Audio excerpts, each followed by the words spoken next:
ഇന്ന് നമ്മളോടൊപ്പം ഉള്ളത് അമൃത ഇൻസ്റ്റിറ്റ്യൂട്ട് ഓഫ് മെഡിക്കൽ സയൻസിൽ നിന്ന് professor head department of neurology doctor Siby Gopinath. Doctor, ഈ അപസ്മാരം എന്ന് പറഞ്ഞാൽ എന്താണ്? അപസ്മാരം എന്ന് പറയുന്നത് തലച്ചോറിന്റെ തന്നെ ഒരു അസുഖമാണ്. വളരെ കോമൺ ആയിട്ടുള്ള ഒരു ന്യൂറോളജിക്കൽ പ്രോബ്ലം തന്നെയാണ് അപസ്മാരം. തലച്ചോറിൽ നിന്ന് പുറപ്പെടുന്ന വിദ്യുത് തരംഗങ്ങൾ നോർമൽ അല്ലാതെ വരുമ്പോൾ അതിന് വരുന്ന വ്യതിയാനത്തിൽ നിന്നാണ് അപസ്മാരം ഉണ്ടാവുന്നത്. അത് ഏത് പ്രായക്കാരിലും കാണാവുന്നതുമാണ്. ഓക്കെ ഡോക്ടർ, നമ്മൾ ഈ അപസ്മാരവും ചുഴലിയും ഒന്ന് തന്നെയാണോ? അപസ്മാരത്തിനെ പല സ്ഥലത്തും പല ആൾക്കാരും പല രീതിയിൽ മനസ്സിലാക്കുന്നുണ്ട്. അപസ്മാരം എന്ന്, ഫിറ്റ്സ് എന്ന്, ചുഴലിന്ന്, ചന്നിന്ന്, ഇതെല്ലാം സാമാന്യം ഒരു കാര്യത്തിനെ തന്നെയാണ് സൂചിപ്പിക്കുന്നത്. തലച്ചോറിൽ നിന്ന് വരുന്ന ഈ നോർമൽ അല്ലാത്ത ഇലക്ട്രിക്കൽ തരംഗങ്ങൾ ഉണ്ടാവുന്ന ഈ അസുഖമാണ് അപസ്മാരം അല്ലെങ്കിൽ ചുഴലി അല്ലെങ്കിൽ ഫിറ്റ്സ്. ഓക്കെ ഡോക്ടർ, ഈ അപസ്മാരം വരാനുള്ള കാരണങ്ങൾ എന്തൊക്കെയാണ്? അപസ്മാരം വരാൻ ഒരുപാട് കാരണങ്ങളുണ്ട്. അതായത് ജനിക്കുന്ന സമയം തൊട്ട് തന്നെ, അതായത് ഗർഭസ്ഥ ശിശുവിന് ഉണ്ടാവുന്ന ചില അസുഖങ്ങളിൽ നിന്ന്, പിന്നെ ഡെലിവറി സമയത്തുണ്ടാവുന്ന ചില പ്രശ്നങ്ങളിൽ നിന്നുണ്ടാവാം. പിന്നെ നമ്മൾ കോമൺ ആയിട്ട് ചെറിയ കുട്ടികളിൽ ഇൻഫെക്ഷൻ, തലച്ചോറിൽ ഉണ്ടാവുന്ന ഇൻഫെക്ഷൻ, മെനിഞ്ചൈറ്റിസ്, എൻകെഫലൈറ്റിസ്, ഇങ്ങനെയുള്ള അസുഖങ്ങളുടെ പാർശ്വഫലമായിട്ട് ഫിറ്റ്സ് ഉണ്ടാവാം അല്ലെങ്കിൽ അപസ്മാരം ഉണ്ടാവാം. പിന്നെ കോമൺ ആയിട്ട് തലച്ചോറിൽ ഏതെങ്കിലും അടയാളങ്ങൾ, ട്യൂമർ അല്ലെങ്കിൽ ഈ സ്കാറുകൾ, ഏതൊന്ന് വാഹനാപകടങ്ങളിൽ നിന്ന്, എസ്പെഷ്യലി 2 വീലർ ആക്സിഡൻസിൽ നിന്നൊക്കെ എന്തെങ്കിലും തലച്ചോറിൽ ക്ഷതം ഉണ്ടായാലും ഒരു അടയാളം ഉണ്ടാവുന്നു. അവിടുന്ന് നോർമൽ അല്ലാത്ത വിദ്യുത് തരംഗങ്ങൾ ഉണ്ടാവുന്നു. അങ്ങനെ അപസ്മാരം ഉണ്ടാവാം. പിന്നെ ഒരു കോമൺ ആയിട്ട് ജെനറ്റിക്കായിട്ട്, അതായത് ജനിതകമായിട്ട് തലച്ചോറിലൊരു അബ്നോർമൽ ആയിട്ടുള്ള ടിഷ്യൂ അല്ലെങ്കിൽ അബ്നോർമൽ ഏരിയ ബ്രെയിനിൽ കാണുന്നു. ഫോക്കൽ കോർട്ടിക്കൽ ഡിസ്പ്ലേസിയ എന്ന് പറയും. ജെനറ്റിക്കായിട്ട് അതും ഒരു കോമൺ കോസാണ്. ഓക്കെ ഡോക്ടർ, ഇപ്പൊ നേരത്തെ പറഞ്ഞല്ലോ ആക്സിഡന്റുകളിൽ നിന്ന് അപസ്മാരത്തിലേക്ക് എത്തുന്നു. അങ്ങനെയുള്ളവർക്ക് പിന്നീട് മരുന്ന്, അതായത് അപസ്മാരത്തിന്റെ മരുന്ന് തുടർന്ന് കഴിക്കേണ്ടി വരുമോ? അത് ഓരോ ഇൻഡിവിജ്വലി ഓരോ കേസ് ബൈ കേസ് വ്യത്യാസപ്പെടും. കോമൺലി അങ്ങനെ ഒരു സ്കാർ ഉണ്ടാവുകയും തലച്ചോറിൽ ഒരു ആക്സിഡന്റ് എന്ന സ്കാർ ഉണ്ടാവുകയും അതിൽ നിന്ന് തന്നെയാണ് ഫിറ്റ്സ് വരുന്നതെന്ന് കാണുകയും ചെയ്യുമ്പോൾ സാമാന്യമായിട്ട് കുറച്ച് ദീർഘകാലം മരുന്ന് കഴിക്കേണ്ടി വരും. വളരെ ചുരുങ്ങിയ ഒരു ഗ്രൂപ്പിൽ കെയർഫുൾ ഫോളോ അപ്പിൽ നോക്കി മരുന്ന് കുറച്ച് നിർത്തുന്ന കേസും ഉണ്ടാവാം. അത് വളരെ കുറച്ച് കുറവായിരിക്കാം. ഓക്കെ, അതുപോലെ തന്നെ ഈ അപസ്മാരം ഒരു ഹെറിഡിറ്ററി രോഗമാണോ? അപസ്മാരത്തിന് ഹെറിഡിറ്ററി ബേസിസും ഉണ്ട് എന്ന് പറഞ്ഞാലും നമ്മൾ ഒരു 100 പേരെ എടുത്തിട്ടുണ്ടെങ്കിൽ ഒരു 2 തൊട്ട് 4% വരെയുള്ളൂ ജനിതകമായിട്ടുള്ള ഒരു റീസൺ കൊണ്ട് ഉണ്ടാവണത്. അല്ലാതെ ഈ പറഞ്ഞ മറ്റു കാരണങ്ങളാണ് കൂടുതലായിട്ടും കാണുന്നത്. അതുപോലെ തന്നെ നമ്മൾ പറഞ്ഞു കേട്ടിട്ടുണ്ട്, അപസ്മാരം ഉള്ളവര് നമ്മൾ സിനിമയിലാണെങ്കിലും കേട്ടിട്ടുണ്ട്, വരുമ്പോ തന്നെ കയ്യിൽ ഇരുമ്പ് പിടിപ്പിക്കുക. അതൊക്കെ ശരിക്കും അങ്ങനെയാണോ ചെയ്യേണ്ടത്? അങ്ങനെ പണ്ട് തൊട്ടേ നമ്മൾ അങ്ങനെയാണ് അറിയുന്നത്.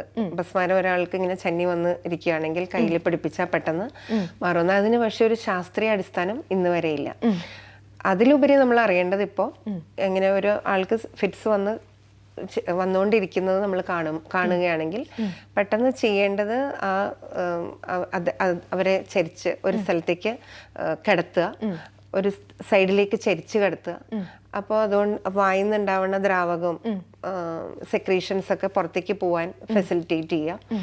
പിന്നെ ഇറുകിയ വസ്ത്രങ്ങളുണ്ടെങ്കിൽ അയച്ചു വിടുക. വായിലേക്ക് നാക്ക് കടിക്കാതിരിക്കാൻ ഓരോന്നും നമ്മൾ ചിലപ്പോൾ സ്പൂണോ നമ്മുടെ വിരലോ എന്തെങ്കിലുമൊക്കെ ഇടാറുണ്ട്. അതൊന്നും ചെയ്യാണ്ടിരിക്കുക. പിന്നെ ഏറ്റവും പ്രധാനം, ഇന്നത്തെ കാലത്ത് എല്ലാവരുടെയും കയ്യിലൊരു മൊബൈൽ ഉണ്ടാവും.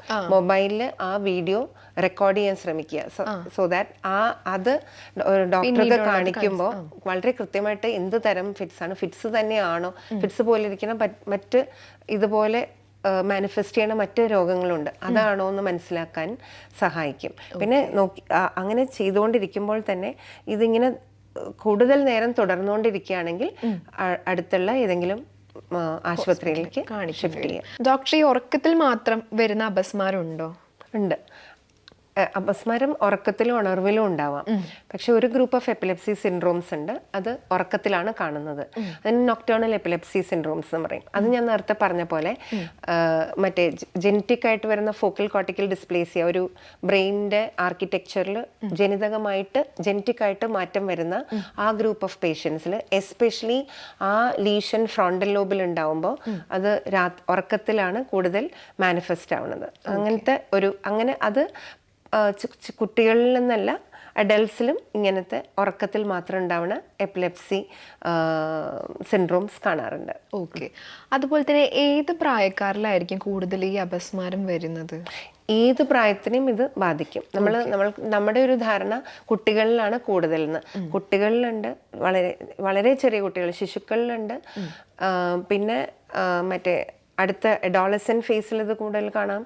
എക്സ്ട്രീം ഏജിൽ, രണ്ട് എക്സ്ട്രീംസിലും കാണാം. വളരെ പ്രായമുള്ളവരിലും കാണാം. കാരണം ആ സമയത്താണ് സ്ട്രോക്ക്, പിന്നെ ക്യാൻസർ, ട്യൂമർ അങ്ങനെയൊക്കെ ഉള്ളത് കൂടുതൽ കാണാം. അപ്പോഴും ഈ എപ്പിലെപ്സി ആ പേഷ്യൻസിലും ആ ഏജിലും കാണാൻ സാധിക്കും. ഓക്കെ ഡോക്ടർ, നമ്മൾക്കിപ്പോൾ ഒരു പ്രാവശ്യം അപസ്മാരം വന്നു, അതിനുശേഷം നമ്മൾ മെഡിക്കേഷൻ സ്റ്റാർട്ട് ചെയ്തു പിന്നെ ലോങ് ഇൻ്റർവെല്ലിൽ നമ്മൾക്ക് ഇത് വന്നിട്ടില്ല. അപ്പം നമ്മൾ പൊതുവെ വിചാരിക്കും നമുക്ക് വരില്ല എന്ന് വിചാരിച്ചിട്ട് പതുക്കെ സ്റ്റോപ്പ് ചെയ്യും മെഡിസിൻ. പിന്നീട് അത് വരുമ്പോൾ അതിൻ്റെ എഫക്റ്റ് കൂടുതലായിരിക്കുമോ? അങ്ങനെ നമുക്ക് പറയാൻ പറ്റില്ല. ഈ മരുന്ന് നിർത്തണത് വളരെ ഇൻഡിവിജ്വലൈസ്ഡ് ആണ്. ചില അപസ്മാരങ്ങളുണ്ട് ചെറിയ കുട്ടികളിൽ തുടങ്ങിയിട്ട് അതൊരു സെൽഫ് ലിമിറ്റഡ് എപ്പിലെപ്സി എന്ന് പറയും. അതായത് ഒരു പ്രായം, ബ്രെയിൻ മാച്ചുറേഷൻ എത്തിക്കഴിഞ്ഞാൽ അത് തന്നെ നിൽക്കുന്നതാണ്. Example benign Rolandic epilepsy, absence epilepsy, ഇങ്ങനെ ചില age limited epilepsy syndromes, self limited epilepsy syndromes ഉണ്ട്. അത് ആ പ്രായം ബ്രെയിൻ മാച്ചുറേഷൻ എത്തുമ്പോൾ അത് നിൽക്കുന്നു, മരുന്ന് തുടരേണ്ട ആവശ്യം വരുന്നില്ല. വേറെ ചില എപ്പിലെപ്സി ഗ്രൂപ്പ് മരുന്നിന് നല്ലോണം റെസ്പോണ്ട് ചെയ്യുന്നു, വർഷങ്ങളോളം ഇല്ലാതിരിക്കുന്നു. അപ്പോൾ ക്രമേണ മരുന്ന് ഡോക്ടറുടെ നിർദ്ദേശപ്രകാരം നമ്മൾ കുറച്ചുകൊണ്ടേയിരിക്കുന്നു. അങ്ങനെ പതുക്കെ അതിൽ നിന്ന് കംപ്ലീറ്റ് ആയിട്ട് നിർത്താൻ സാധിക്കുന്ന ഗ്രൂപ്പ് ഓഫ് പേഷ്യൻസ് തീർച്ചയായിട്ടും ഉണ്ട്. പക്ഷേ അതൊരു വളരെ ചെറിയ ശതമാനമായിരിക്കും. ബാക്കി മെജോറിറ്റി അറ്റ്ലീസ്റ്റ് ഒരു ചെറിയ മരുന്ന് ചെറിയൊരു ഡോസിലെങ്കിലും തുടരുന്നതാണ് സാധാരണ. അപ്പോൾ നമുക്കൊരു ജനറലൈസ് ചെയ്യാൻ പറ്റില്ല. പലപ്പോഴും നമ്മൾ അങ്ങനെ ഒരു ഇതുണ്ട്, പേഷ്യൻസ് സ്വയം അങ്ങനെ വിശ്വസിക്കുകയും ചെയ്യും. 2 വർഷം വന്നിട്ടില്ല അപ്പോൾ മരുന്ന് നിർത്താം, 5 വർഷം വന്നിട്ടില്ല മാറി, അങ്ങനെ നമുക്ക് പറയാൻ പറ്റില്ല. ഓക്കെ. അതുപോലെ തന്നെ ഇപ്പോൾ അതായത് ഒരു അഡൽട്ട് കുറച്ച് നമുക്ക് അറിയാൻ പറ്റുന്നതിന് മുമ്പ് ചെറിയ പ്രായത്തിൽ വരുമ്പോൾ കുട്ടികൾക്ക് വരുന്ന സമയത്ത് കുറേ നാൾ കഴിയുമ്പോൾ നമ്മൾക്ക് ഇങ്ങനെ ഒരു അസുഖം ഉണ്ടെന്ന് പറയുമ്പോൾ നമ്മൾ പാരൻസ് കൊടുത്താലും ചിലപ്പോൾ കഴിക്കാത്തൊരു സാഹചര്യം വരും. അങ്ങനെയുള്ള കുട്ടികളെ നമ്മൾ എന്താ ചെയ്യേണ്ടത്? മീൻസ് അവർക്ക് എന്തെങ്കിലും ഒരു അവയർനെസ് പോലെയോ അങ്ങനെ എന്തെങ്കിലും നൽകേണ്ടതുണ്ടോ? അവരെ പറഞ്ഞ് മനസ്സിലാക്കേണ്ടി വരും. അതായത് അപസ്മാരത്തിൻ്റെ പാർശ്വഫലങ്ങൾ, പിന്നെ എന്താ പറയുക, അപസ്മാരം കൊണ്ട് അവർക്ക് അവരുടെ ലൈഫിൽ ഉണ്ടാവുമ്പോൾ റെസ്ട്രിക്ഷൻസ്. അതായത് അപസ്മാരം നമുക്കറിയാം ആ ഒരു സെക്കൻഡോ അല്ലെങ്കിൽ കുറച്ച് സെക്കൻഡുകളെ ഉണ്ടാവുന്നുള്ളൂ, പിന്നെ റിക്കവർ ചെയ്യാവുന്നു മെജോറിറ്റി. അങ്ങനെ വരുമ്പോൾ അതൊരു ആ സമയത്ത് മാത്രം ഉണ്ടാവുന്ന ഒരു ലിമിറ്റേഷനാണ്. ബാക്കി എല്ലാ കഴിവുകളും ആ കുട്ടിക്കുള്ള എല്ലാ കഴിവുകളും അങ്ങനെ തന്നെ പ്രിസർവ്ഡ് ആണ്. അവർക്ക് സാധാരണ പോലെ പഠിക്കാം, മറ്റ് ഗെയിംസിൽ പാർട്ടിസിപ്പേറ്റ് ചെയ്യാം, മറ്റ് ആക്ടിവിറ്റീസിൽ പാർട്ടിസിപ്പേറ്റ് ചെയ്യാം, ഏത് കരിയർ ഓപ്ഷൻസിലും പോവാം സാമാന്യമായിട്ട്. അപ്പോൾ അങ്ങനെ വരുമ്പോൾ പക്ഷേ സാമൂഹികമായിട്ട് ഒരു ഫിറ്റ്സ് നമ്മൾ തന്നെ കണ്ടാൽ അത് നമ്മളെ വല്ലാണ്ട് ഭയം ഉണ്ടാക്കുന്നതും, അപ്പോൾ തൊട്ട് നമ്മളൊരു അവരെ മാർജിനലൈസ് ചെയ്യുന്ന, അതായത് അവരെ ഉപദ്രവിക്കാനായിട്ടല്ല, അവരുടെ പ്രൊട്ടക്ഷൻ കൂട്ടാൻ ചിന്തിച്ചിട്ട് അവർ കൂടുതൽ പ്രശ്നം ഉണ്ടാവരുത്, അവരുടെ സേഫ്റ്റി വിചാരിച്ചിട്ട് കൂടുതൽ ഓവർ കോഷ്യസ് ആവും, അവരുടെ ഓപ്പർച്യൂണിറ്റീസ് എല്ലാം ഡിപ്രൈവ്ഡ് ആവും. എക്സാമ്പിൾ, അവരെ ഡ്രൈവിങ്ങിൽ നിന്ന് മാറ്റപ്പെടും, അവരെ നൈറ്റ് ഡ്യൂട്ടീസിൽ നിന്ന് മാറ്റപ്പെടും, മറ്റ് വളരെ ഡിമാൻഡിങ് ആയിട്ടുള്ള ജോബിൽ നിന്ന് മാറ്റപ്പെടും. അങ്ങനെ അവരുടെ കരിയറിനും ലൈഫിനും പേഴ്സണലി പ്രൊഫഷണലിലും എഫക്റ്റഡ് ആവും. എപ്പോൾ ഇങ്ങനെ ആവർത്തിച്ച് ഫിറ്റ്സ് വരാൻ തുടങ്ങുക. പക്ഷേ ഫിറ്റ്സ് കൺട്രോൾഡായി സീഷർ ഫ്രീ ആയിട്ട് ഇത്ര നാൾ കഴിഞ്ഞു, okay driving is possible, okay seizure free ആണ്, മരുന്ന് കഴിക്കുന്നുണ്ടാവും പക്ഷെ വർഷങ്ങളോളം സീഷർ ഫ്രീ ആണ്, ഡ്യൂട്ടീസിലെല്ലാം എല്ലാത്തിലും എല്ലാവരെ പോലും പാർട്ടിസിപ്പേറ്റ് ചെയ്യാൻ പറ്റുന്നു. അപ്പോൾ ലൈഫിൽ നോർമൽ മാരീഡ് ലൈഫിന് സാധിക്കുന്നു, ഫാമിലി ലൈഫിന് സാധിക്കുന്നു. അപ്പോൾ സീഷർ ഫ്രീ ആവണേൻ്റെ ഇമ്പോർട്ടൻസ് പിന്നെയും പറഞ്ഞു കൊടുക്കുക തന്നെയാണ് അങ്ങനെയുള്ള സിറ്റുവേഷനിൽ പോസിബിൾ ആയിട്ടുള്ളത്. ഓക്കെ. അതുപോലെ തന്നെ പണ്ട് കേട്ടിട്ടുണ്ട് ഇങ്ങനെ അപസ്മാരമൊക്കെ ഉള്ള ആൾക്കാർ മാരേജ് ലൈഫിലേക്ക് പോകുമ്പോൾ ചിലവർ പറയാറുണ്ട് അപസ്മാരമുള്ള കുട്ടിയാണ്, അപ്പം അതത്ര സുഖകരമായിരിക്കില്ല എന്നുള്ള രീതിയിൽ കേട്ടിട്ടുണ്ട്. ഈ മാരേജിലേക്ക് പോകുമ്പോൾ ഡിഫിക്കൽട്ടീസ് എന്തെങ്കിലും ഈ ഒരു അസുഖത്തിന് ബന്ധപ്പെട്ട് വരുമോ? മാരേജിൽ വളരെ നന്നായിട്ട് പ്രിപ്പയർ ചെയ്ത് പോവുകയാണെങ്കിൽ അത് വലിയ പ്രശ്നം ഉണ്ടാവുന്നില്ല. മാക്സിമം നമ്മൾ അതിൻ്റെ ട്രീറ്റ്മെൻ്റ് എല്ലാം നന്നായിട്ട് എടുത്തിട്ട് ട്രീറ്റ് ചെയ്യുന്ന ഡോക്ടറെ അറിയിക്കുക നമ്മളിങ്ങനെ മാരീഡ് ലൈഫിലേക്ക് പോവാണ്. അപ്പം അവരുടെ കൗൺസിലിങ്ങും അവയർനെസ്സും ഒക്കെ ഇത് നന്നായിട്ട് ഹെൽപ്പ് ചെയ്യും. കറക്റ്റ് മരുന്ന് പലപ്പോഴും ഞങ്ങൾ കാണാറുള്ളത് മാരേജ് അടുക്കുമ്പോഴേക്കും ഫിറ്റ്സ് കാര്യമായിട്ട് അടുപ്പിച്ച് വരാത്ത കുട്ടികൾ മരുന്ന് അപ്പാടെ നിർത്തിയിട്ട് പോകും. അപ്പോൾ എന്താ ഉണ്ടാവണേന്ന് വെച്ചാൽ റീബൗണ്ട് പോലെ അവിടെ പോയിട്ട് ഒരു പുതിയ അന്തരീക്ഷത്തിൽ പുതിയൊരു ഫാമിലി മെമ്പേഴ്സിൻ്റെ ഇടയിൽ ഫിറ്റ്സ് വരിക, അവരിതിനോട് അഡ്ജസ്റ്റഡ് അല്ല. അപ്പോൾ ഒരു കൂടുതൽ പാനിക്കി സിറ്റുവേഷനും അവർക്ക് അക്സെപ്റ്റ് ചെയ്യാനുള്ള ബുദ്ധിമുട്ട് കൂട്ടുകയാണ് ചെയ്യുക. അപ്പം അങ്ങനെ അത് വരാതെ മരുന്ന് വേണ്ട സമയത്ത് വേണ്ടതുപോലെ തന്നെ കഴിക്കുക, ആ സമയത്ത് നിർത്താതിരിക്കാൻ നോക്കുക. പിന്നെ അതിന് വേണ്ട ഇപ്പോൾ ഫാമിലി ലൈഫിലേക്ക്, അതായത് പ്രഗ്നൻസി ഒക്കെ പ്ലാൻ ചെയ്യുകയാണെങ്കിൽ ഡോക്ടറുടെ നിർദ്ദേശപ്രകാരം ചെയ്യുക. കാരണം അതിന് പ്രഗ്നൻസി മരുന്നിൻ്റെ പാർശ്വഫലം അടുത്ത ജനറേഷനിലേക്ക് എത്താതിരിക്കാൻ, ഗർഭസ്ഥ ശിശുവിൽ വരാതിരിക്കാനൊക്കെയുള്ള വൈറ്റമിൻസും കാര്യങ്ങളൊക്കെ ഉണ്ട്, ഫോളിക് ആസിഡ് പ്രൊഫൈലാക്സിസ് ഒക്കെ ഉണ്ട്. അപ്പോൾ അതൊക്കെ ഡോക്ടറുടെ ഒരു നിർദ്ദേശപ്രകാരം ഇതൊക്കെ സേഫായിട്ട് പോകാവുന്നതേ ഉള്ളൂ. പാർട്ട്ണർ അറിഞ്ഞിരിക്കുന്നതാണ് എപ്പോഴും നല്ലത്. അല്ലെങ്കിൽ അത് അവരിൽ നിന്ന് മറച്ചു വെച്ചതിൻ്റെ എപ്പോഴും ഉള്ള ഉത്കണ്ഠ, ഭയം തന്നെ നമ്മുടെ ക്വാളിറ്റി ഓഫ് ലൈഫിനെ എഫക്റ്റ് ചെയ്യും. അതിൽ നിന്ന് മരുന്ന് കംപ്ലൈൻ്റ് ആവാനുള്ള ചാൻസ് കുറയും. ഇതെല്ലാം കൊണ്ട് ഇത് ഇങ്ങനെ ബുദ്ധിമുട്ടുണ്ടാവും, അവരറിയണതാണ് നല്ലത്. അപ്പോൾ പോസിബിളാണ് normal married life, normal family life, normal pregnancy, normal child birth എല്ലാം പോസിബിളാണ്. ഓക്കെ ഡോക്ടർ, അതുപോലെ തന്നെ ഈ അപസ്മാരം ഉള്ളവർക്ക് എന്തെങ്കിലും ഇൻഫെർട്ടിലിറ്റി പ്രോബ്ലംസ് വരുമോ? ഒരു ചെറിയ ശതമാനം ആൾക്കാരത് പറയുന്നുണ്ട്. പക്ഷെ എനിക്ക് പറയാനുള്ളത് പ്രോപ്പറായിട്ടുള്ള ട്രീറ്റ്മെൻറ്റ് കൊണ്ട് ഇതിന് വളരെ നല്ലൊരു പരിധി വരെ അതിന് കൺട്രോൾ ചെയ്യാൻ പറ്റും. ജസ്റ്റ് മെഡിക്കൽ ട്രീറ്റ്മെൻറ്റ് മാത്രം പോരാ. ആ ഇൻഫെർട്ടിലിറ്റിക്കും റിപ്രൊഡക്റ്റീവ് പ്രോബ്ലംസിനും കുറച്ച് സൈക്കോളജിക്കൽ ബാക്ക്ഗ്രൗണ്ട് ഉണ്ട്. അപ്പം നമുക്ക് നല്ലൊരു അവയർനെസ്, നല്ലൊരു കൗൺസിലിംഗ്, നല്ലൊരു പ്രിപ്പറേഷൻ ഉണ്ടെങ്കിൽ ഇതൊക്കെ നന്നായിട്ട് മറികടക്കാൻ പറ്റും. ഓക്കെ. അതുപോലെ തന്നെ ഈ ചെറിയ കുട്ടികൾക്ക്, അതായത് പാരൻസിൻ്റെ കെയർ ഉള്ള ഒരു പ്രായത്തിലുള്ള കുട്ടികൾക്ക് രാത്രിയൊക്കെ ഉറങ്ങുന്ന സമയത്ത് അപസ്മാരം വരുമ്പോൾ ടെമ്പറേച്ചർ, പനി ഓൾസോ വരുന്ന കേട്ടിട്ടുണ്ട്. അതെന്താണ് അങ്ങനെ? അത് ഫെബ്രൈൽ സീഷേഴ്സ് എന്ന് പറയും. അതായത് പനി കൂടുമ്പോൾ, ടെമ്പറേച്ചർ കൂടുമ്പോൾ ഫിറ്റ്സ് വരുന്നതാണ്. അത് മുഴുവൻ ഒരു അപസ്മാരം എന്ന് പറയാൻ പറ്റില്ല. അത് പനി പ്രൊവോക്ക് ചെയ്യണ ഫിറ്റ്സ് ആണ്. അപ്പോൾ അത് സാധാരണ 5 വയസ്സ് വരെയാണ് കാണുക. 5 വയസ്സ് കഴിഞ്ഞും ഇതിങ്ങനെ മുന്നോട്ട് പോകുമ്പോഴാണ് അത് അപസ്മാരമാണ്. അത് വെറും ഫെബ്രൈൽ സീഷേഴ്സ് മാത്രമല്ല, അത് അല്ലാതെയുള്ള സാധാരണ കാണുന്ന അപസ്മാരത്തിൻ്റെ സ്പെക്ട്രത്തിലേക്ക് വരുന്നു എന്ന് നമ്മൾ സസ്പെക്ട് ചെയ്യണം. അപ്പോൾ ഫെബ്രൈൽ സീഷേഴ്സ് എന്ന് പറയുമ്പോൾ എന്താ ചെയ്യേണ്ടതെന്ന് വെച്ചാൽ ടെമ്പറേച്ചർ കൂടുമ്പോഴാണ് സാധാരണ ഉണ്ടാവുന്നത്. മിക്കവാറും ടെമ്പറേച്ചർ കൺട്രോൾ ചെയ്യുക. പിന്നെ ചില അവസരങ്ങളിൽ വരുമ്പോൾ ഉപയോഗിക്കാനുള്ള ഫിറ്റ്സിൻ്റെ മരുന്നുകളുണ്ട്. അത് വായിലിട്ട് അലിയിച്ചു കൊടുക്കാനോ അല്ലെങ്കിൽ മരദ്വാരത്തിലേക്ക് വെക്കാനോ ഉള്ള സംവിധാനമുണ്ട്. അതുകൊണ്ട് കൺട്രോൾ ചെയ്യാൻ പറ്റും. അല്ലാതെ തുടർന്ന് മരുന്ന് കഴിക്കുന്ന സാഹചര്യം വളരെ കുറവാണ്. ഇത് ഈ 5 വയസ്സ് കാലയളവ് കഴിഞ്ഞ് വന്നില്ലെങ്കിൽ അതിനർത്ഥം ആ ഒരു ഇതിന്റെ കൊണ്ട് മാറിയെന്ന്. അവർക്ക് അപസ്മാരം എന്ന് വിളിക്കാൻ ആയിട്ടില്ല. പനി വന്നു, പനി കൂടിയപ്പോൾ ഫിറ്റ്സ് പ്രൊവോക്ഡ് ആയി എന്നേ പറയാൻ പറ്റുള്ളൂ. ഓക്കെ ഡോക്ടർ, ഈ അപസ്മാരം വന്നു കഴിഞ്ഞാലുള്ള ബാക്കി പാർശ്വഫലങ്ങൾ എന്തൊക്കെയായിരിക്കും? അപ്പം അത് ഏത് ഏജിനെ എന്ന് വെച്ചിട്ട് ഡിപ്പെൻഡ് ചെയ്യും എവിടെയൊക്കെയാണ് എഫക്റ്റഡ് ആവുന്നതെന്ന്. ചെറിയ കുട്ടികളിൽ പോലും അപസ്മാരം വന്നു കഴിയുമ്പോൾ അവർക്ക് അതിനെക്കുറിച്ച് അധികം അറിവില്ലെങ്കിലും അവരുടെ കളികളിൽ നിന്ന് മാറ്റപ്പെടുന്നു, അവരുടെ ആ കോൺഫിഡൻസ് നഷ്ടപ്പെടും, അവരുടെ സ്കൂൾ പെർഫോമൻസ് കുറയാൻ തുടങ്ങും, പഠിക്കാനുള്ള ആ താല്പര്യവും, ചില അപസ്മാരങ്ങൾ ആവർത്തിച്ച് വരുന്ന അപസ്മാരം കൊണ്ട് പഠിത്തത്തിൽ കുറവും ഇങ്ങനെ എല്ലാം ഉണ്ടാവുന്നു. ഇത് കൂടാതെ അവർ കുറച്ചും കൂടി ഒരു അഡോൾസെൻ്റ് ഏജിലൊക്കെ ആകുമ്പോൾ കൂടുതൽ അവരുടെ കോൺഫിഡൻസ് നഷ്ടപ്പെടാൻ തുടങ്ങുന്നു, അവരെല്ലാത്തൊന്നും ഉൾവലിയാൻ തുടങ്ങും. അപ്പോൾ അപസ്മാരം മെഡിക്കലി ഒരു പ്രോബ്ലം എന്നുള്ളതിനോടൊപ്പമോ അധികമോ മാനസികമായിട്ട് ഇതിന് നല്ലൊരു ഇമ്പാക്റ്റ് ഇവർ അപസ്മാരം ഉള്ള പേഷ്യൻസിൽ ഉണ്ടാവാറുണ്ട്. അപ്പം അവർ എല്ലാത്തിൽ നിന്നും ഒരു ഉൾവലിവാണ് അവർക്ക് പ്രധാനമായിട്ട് കാണാറുള്ളത്. കാരണം സോഷ്യൽ സ്റ്റിഗ്മ ഇപ്പോഴും അത്രയും തന്നെയുണ്ട് അപസ്മാരത്തിന്. ഇത്രയുമൊക്കെ അപസ്മാരത്തിന് നല്ല ചികിത്സ ഉണ്ടെന്നുള്ള അറിവായാലും ഇതൊരു മറ്റുള്ള ന്യൂറോളജിക്കൽ ഏതൊരു അസുഖം പോലെ ഒരു അസുഖമാണെന്ന് അറിഞ്ഞാലും സൊസൈറ്റിയൽ സ്റ്റിഗ്മ ഇത്രയും ഉള്ളതുകൊണ്ട് ആൾക്കാർ ഇത് ഉള്ളതുകൊണ്ട് ഉൾവലിയാനൊരു ശ്രമമാണ് കാണുന്നത്.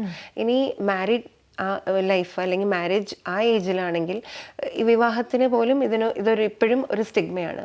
ഇപ്പോൾ അപസ്മാരം ഉണ്ട് എന്ന് പറയുമ്പോൾ വിവാഹം വരാനുള്ള സാധ്യത കുറവായി. പിന്നെ വിവാഹം കഴിഞ്ഞാലും പിന്നെയും ടെൻഷനാണ്, നോർമൽ കുട്ടി ഉണ്ടാവുമോ, നോർമലായിട്ട് പ്രഗ്നൻസി ഉണ്ടോ. അപ്പോൾ അവിടെയും അത് മാനസികമായിട്ട് എഫക്റ്റ് ചെയ്യും. പിന്നെ കൃത്യമായി ചികിത്സയൊന്നും ഇല്ലെങ്കിൽ അത് അടുത്ത ജനറേഷനെയും എഫക്റ്റ് ചെയ്യാം. നോർമലായിട്ട് പ്രഗ്നൻസിയിൽ മരുന്നുകൾ കഴിക്കുന്നതും അതും ഒക്കെ മോണിറ്റർ ചെയ്തിട്ടില്ലെങ്കിൽ അതിനും കോൺസിക്വൻസസ് ഉണ്ടാവാം. പിന്നെ ഓൾഡ് ഏജ് ആവുമ്പോൾ കുറച്ചും കൂടി ഇതാവുമ്പോൾ ഒരു ഫിറ്റ്സ് ഉണ്ടാവുമ്പോൾ തന്നെ നമ്മൾ ഫിറ്റ്സ് ഉണ്ടാവുന്നു എന്നുള്ളതിനേക്കാൾ അത് കഴിഞ്ഞുണ്ടാവണം നമ്മൾ ബോധം നശിച്ച് താഴേക്ക് വീഴുമ്പോൾ അതിൽ നിന്ന് കൈകാലുകൾക്കുള്ള പരിക്ക്, ഫ്രാക്ചർ, അങ്ങനെയുള്ള സീരിയസ് കോൺസിക്വൻസസ് ഉണ്ടാവും. ഇതിനെല്ലാം ഉപരി ഒരു വളരെ ചെറിയൊരു ശതമാനം ചാൻസ് ഓഫ് സഡൻ ഡെത്തും ഓരോ സീഷറിനും ഉണ്ട്. അതുകൊണ്ടാണ് ഓരോ സീഷറും ഒരു മെഡിക്കൽ എമർജൻസി പോലെ പെട്ടെന്ന് തന്നെ നമ്മൾ അതിന് ഒരു പ്രഥമ ശുശ്രൂഷ കൊടുക്കേണ്ടതിൻ്റെ ആവശ്യകത ഇതൊക്കെ കൊണ്ടാണ്. ഓക്കെ ഡോക്ടർ, ഈ അപസ്മാരത്തിൻ്റെ ചികിത്സാ രീതി എന്താണ്? അതുപോലെ തന്നെ പണ്ടുള്ളതിനേക്കാളും അഡ്വാൻസ്മെന്റ് ഉണ്ടോ ട്രീറ്റ്മെന്റ്സിന്? തീർച്ചയായിട്ടും ഉണ്ട്. 70% അപസ്മാര രോഗികളും മരുന്നിന് റെസ്പോണ്ട് ചെയ്യുന്നവരാണ്. അതായത് മരുന്നുകൊണ്ട് അപസ്മാരം പൂർണ്ണമായും കൺട്രോളിലാവുന്നതാണ്. 30% ആളുകളിൽ മാത്രമാണ് മരുന്ന് പ്രതികരിക്കാത്തത്. അപ്പോൾ ഈ അഡ്വാൻസസ് ചോദിച്ചല്ലോ, മരുന്നിന് ഒരുപാട് അഡ്വാൻസസ് വന്നിട്ടുണ്ട്. 25-30 തരം മരുന്നുകൾ ഇന്ന് അവൈലബിൾ ആണ് അപസ്മാരത്തിന്. ഈ 30% മരുന്ന്, ഈ 30 തരം മരുന്നുകൾ ഉണ്ടായിട്ടും 30% ആൾക്കാർ പ്രതികരിക്കുന്നില്ല എന്ന് പറഞ്ഞു. പണ്ട് അവർക്ക് ഒരുപാട് ഓപ്ഷൻസ് ഉണ്ടായിരുന്നില്ല. ഇന്ന് ആ ഗ്രൂപ്പിനെയും നമ്മൾ ഒരുപാട് ട്രീറ്റ്മെൻറ്റ് അഡ്വാൻസസ് വന്നിട്ടുണ്ട്. മെയിനായിട്ടുള്ള ആ 30% മരുന്ന് റെസ്പോണ്ട് ചെയ്യാത്ത ആൾക്കാരിലും നമുക്ക് ഉപയോഗിക്കാവുന്നത് സർജിക്കൽ ട്രീറ്റ്മെൻ്റ് ആണ്. ഞാൻ ആദ്യം തന്നെ പറഞ്ഞിരുന്നു, അപസ്മാരം ഒരു സ്കാറിൽ നിന്നാവാം, ഒരു ട്യൂമറിൽ നിന്നാവാം, അല്ലെങ്കിൽ ജനറ്റിക് ആയിട്ട് ഒരു abnormal tissue, focal cortical dysplasia ചെയ്തിട്ടാവാം. അപ്പോൾ ഞാൻ ഇങ്ങനെ പറയുന്നതിൽ നിന്ന് മനസ്സിലാക്കാം ആ ഫോക്കസ് ആണ് ഇതിന് കാരണം. അപ്പോൾ അതിന് ട്രീറ്റ്മെൻ്റ് ആയിട്ട് ആ ഫോക്കസ് റിമൂവ് ചെയ്താൽ മതി. അപ്പോൾ ആ ഫോക്കസ് കണ്ടുപിടിക്കുന്നതിനുള്ള നൂതന വിദ്യകൾ ഒരുപാട് അഡ്വാൻസ്ഡ് ആണ് ഇന്ന്. പണ്ട് CT സ്കാൻ മാത്രമേ ഉള്ളൂ, ഇപ്പം MRI ഉണ്ട്. MRIയിൽ തന്നെ higher resolution MRI സ്കാനുകളുണ്ട്, 3 Tesla MRI, PET scan, SPECT scan, magneto encephalogram, ഇങ്ങനെ പല നൂതനമായിട്ടുള്ള ഇൻവെസ്റ്റിഗേഷണൽ മൊഡാലിറ്റീസ് ഇന്നുണ്ട്. അപ്പോൾ ഇതെല്ലാം കൊണ്ട് ആ ആക്യുറസി, ആ ഫോക്കസ് കണ്ടുപിടിക്കാനുള്ള ആക്യുറസി നമ്മുടെ ഇന്നത്തെ കാലത്ത് വളരെ ഡെവലപ്ഡ് ആയി. അപ്പോൾ അവിടെ 80-90% ചാൻസ് ആണ് ക്യൂർ അല്ലെങ്കിൽ കൺട്രോളിന്. അതായത് ആ ഫോക്കസ് കറക്റ്റായിട്ട് ഐഡൻറ്റിഫൈ ചെയ്യുന്നതാണ് അതിൻ്റെ മർമ്മം, ആ ചികിത്സയുടെ മർമ്മം. ആ ഫോക്കസ് കിട്ടിയാൽ അതിനെ റിസെക്റ്റ് ചെയ്യാം, എടുത്തു മാറ്റിയാൽ ഫിറ്റ്സ് മാറുന്നു. ആ 30% മരുന്നുകൾ പ്രതികരിക്കാത്ത വളരെ ഡിഫിക്കൾട്ടെന്ന് നമ്മൾ പണ്ട് എഴുതി തള്ളിയിരുന്ന ആ എപ്പിലെപ്സി ഗ്രൂപ്പ് പേഷ്യൻസിന് ഈ ഒരു ഹോപ്പ് ഉണ്ടെന്ന്. ഇനി ഈ ശസ്ത്രക്രിയ എന്ന് പറയുമ്പോൾ ആൾക്കാർ പേടിയാണ് അല്ലേ, ഓപ്പൺ ബ്രെയിൻ സർജറി എന്ന് പറഞ്ഞാൽ എല്ലാവരും പേടിക്കും. അപ്പോൾ ഇന്ന് ഇപ്പോൾ ഉള്ള ലേറ്റസ്റ്റ് അഡ്വാൻസസ് എന്ന് പറഞ്ഞാൽ മിനിമലി ഇൻവേസീവ് എന്ന് പറഞ്ഞാൽ ഇപ്പോൾ എല്ലാവരും പറയുമല്ലോ ലേസർ സർജറി എന്നൊക്കെ പറയണ പോലെ ആ ടാർഗറ്റ് നമ്മൾ MRIയിൽ അല്ലെങ്കിൽ ഞാൻ പറഞ്ഞ ഈ ടെസ്റ്റുകളിൽ കണ്ടുപിടിച്ചിട്ട് അവിടേക്ക് റേഡിയോ ഫ്രീക്വൻസി എന്ന് പറഞ്ഞ തരംഗങ്ങൾ കടത്തിവിട്ടിട്ട് ആ ഏരിയ ബേൺ ചെയ്ത് കളയുക, അല്ലെങ്കിൽ അബ്ലേറ്റ് ചെയ്യുക, അല്ലെങ്കിൽ കരിച്ചു കളയുക. അപ്പോഴും ആ ഫോക്കസ് നിർവീര്യമാകുന്നു, ഫിറ്റ്സ് മാറുന്നു. അപ്പോൾ ഇങ്ങനെയുള്ള ലേറ്റസ്റ്റ് ആയിട്ടുള്ള അഡ്വാൻസസ് കൊണ്ട് ഈവൻ ആ 30% ഹോപ്പ്ലെസ് എന്ന് വിചാരിച്ച ആ ഗ്രൂപ്പിന് വളരെ കൃത്യമായ നല്ല ഔട്ട്കം ഉള്ള ചികിത്സകൾ ഇന്നുണ്ട്. ഓക്കെ ഡോക്ടർ ഏറെ നാളായിട്ട് ബെഡ് റിഡൻ ആയിട്ടുള്ള ആൾക്കാർക്ക് കുറേ നാൾ കഴിഞ്ഞ ശേഷം എന്തെങ്കിലും മരുന്ന് കഴിച്ചു കഴിയുമ്പോഴോ അല്ലെങ്കിൽ എന്തെങ്കിലും ഇപ്പോൾ ഷുഗർ കുറയുന്നതോ അല്ലെങ്കിൽ എന്തെങ്കിലുമൊക്കെ ആകുമ്പോൾ പെട്ടെന്ന് അത് അപസ്മാരം എന്നുള്ള രീതിയിൽ വായിൽ നിന്ന് മറ്റേ ഫ്ലൂയിഡ് വരിക, പെട്ടെന്ന് കൈകാല് വിറയ്ക്കുക, മുഖം ഒരു സൈഡിലേക്ക് കോടി പോകുക, പെട്ടെന്ന് നമ്മൾക്ക് ഒന്ന് കൺട്രോൾ ചെയ്യാൻ പറ്റാത്തൊരു അവസ്ഥയിലേക്ക് പോകും. ഇത് ശരിക്കും അപസ്മാരമാണോ? ആക്ച്വലി അപസ്മാരം പോലെയാണ് സീഷർ എന്ന് പറയും. ആ ഫിറ്റ്സ് ആയിട്ടാണ് മാനിഫെസ്റ്റ് ചെയ്യുന്നത്. പക്ഷെ അതിനൊരു കാരണം ഉണ്ടല്ലോ, സോഡിയം കുറയലാണ് കാരണം. അപ്പൊ അവിടെ മിക്കവാറും സോഡിയം കറക്ഷൻ കൊണ്ട് ആ സോഡിയം കുറയാനും ഒരു കാരണം ഉണ്ടായിട്ടുണ്ടാവും. ആ കാരണം കറക്റ്റ് ചെയ്യപ്പെടുമ്പോൾ തന്നെ ഫിറ്റ്സ് മാറുന്നു. അപ്പൊ അവരില് ആ ഗ്രൂപ്പ് ഓഫ് പേഷ്യൻസ് വർഷങ്ങളോളം അപസ്മാരത്തിന്റെ മരുന്ന് കഴിക്കേണ്ട ആവശ്യം വരുന്നില്ല. ഓക്കെ. അതുപോലെ തന്നെ നമ്മൾ ഒത്തിരി മരുന്നുകൾ ഇതിന് എടുക്കുന്നുണ്ട്, മെഡിക്കേഷൻ. അപ്പോൾ നമ്മൾക്ക് വേറെ എന്തെങ്കിലും സൈഡ് എഫക്റ്റ് വരും? നമ്മൾ എന്തെങ്കിലും ബ്ലഡ് ടെസ്റ്റോ അങ്ങനെ എന്തെങ്കിലും എടുക്കേണ്ടി വരുമോ? നമ്മൾ സാധാരണ നമ്മൾ ലോങ് ടേം ആയിട്ട് മരുന്ന് കഴിക്കുമ്പോൾ ചെയ്യുന്ന പ്രിക്കോഷൻസ് ഒക്കെ മതി. പല മരുന്നിനും കാര്യമായിട്ട് ഉള്ള മറ്റ് അവയവങ്ങളെ, ഓർഗൻസിനെ ബാധിക്കുന്നില്ല പ്രത്യേകിച്ച് പുതിയ തരം മരുന്നുകൾ. എന്നിരുന്നാലും ചില പെർട്ടിക്കുലർ മരുന്നുകൾ എടുക്കുമ്പോൾ ഇടയ്ക്ക് നമുക്ക് ലിവറിന്റെ പ്രവർത്തനം ചെക്ക് ചെയ്യാം, രക്തത്തിലെ വെള്ള അണുക്കളുടെ അളവ് ചെക്ക് ചെയ്യാം, ചില ഇലക്ട്രോലൈറ്റ്സ്, സോഡിയം അങ്ങനെയുള്ള കാര്യങ്ങളുടെ അളവ് ചെക്ക് ചെയ്യാം. ആൻഡ് ഇടയ്ക്ക് മരുന്നുകൾ സ്ഥിരമായിട്ട് കഴിക്കുകയും എന്നിട്ട് പ്രത്യേകിച്ച് ചില സൈഡ് ഇഫക്റ്റുകൾ, അതായത് പെട്ടെന്ന് നടക്കുമ്പോൾ ബാലൻസ് ഇല്ലായ്മ, അല്ലെങ്കിൽ നോക്കുന്ന ഭാഗത്തേക്ക് കാഴ്ചക്കുറവോ അല്ലെങ്കിൽ രണ്ടായിട്ട് കാണുകയൊക്കെ തുടങ്ങുമ്പോൾ ഈ കഴിക്കുന്ന മരുന്നിൻ്റെ അളവ് രക്തത്തിൽ എത്ര ഉണ്ടെന്ന് നോക്കാനും രക്തം ടെസ്റ്റ് ചെയ്യാൻ പറ്റും. അപസ്മാര രോഗിക്ക് സാധാരണ ജീവിതം സാധ്യമാണ്. വിദ്യാഭ്യാസ രംഗം, തൊഴിൽ രംഗം, ദാമ്പത്യ ജീവിതം, ഏത് മേഖലയിലായാലും അവർക്ക് ഏതൊരാളെ പോലെയും സമൂഹത്തിൽ മുന്നേറി ജീവിക്കാവുന്നതാണ്. ഓക്കെ. ഞങ്ങൾക്ക് ഒത്തിരി വാല്യുബിൾ ആയിട്ടുള്ള ഇൻഫർമേഷൻസ് ആണ് ഡോക്ടർ ഷെയർ ചെയ്തത്. Thank you so much doctor. Thank you.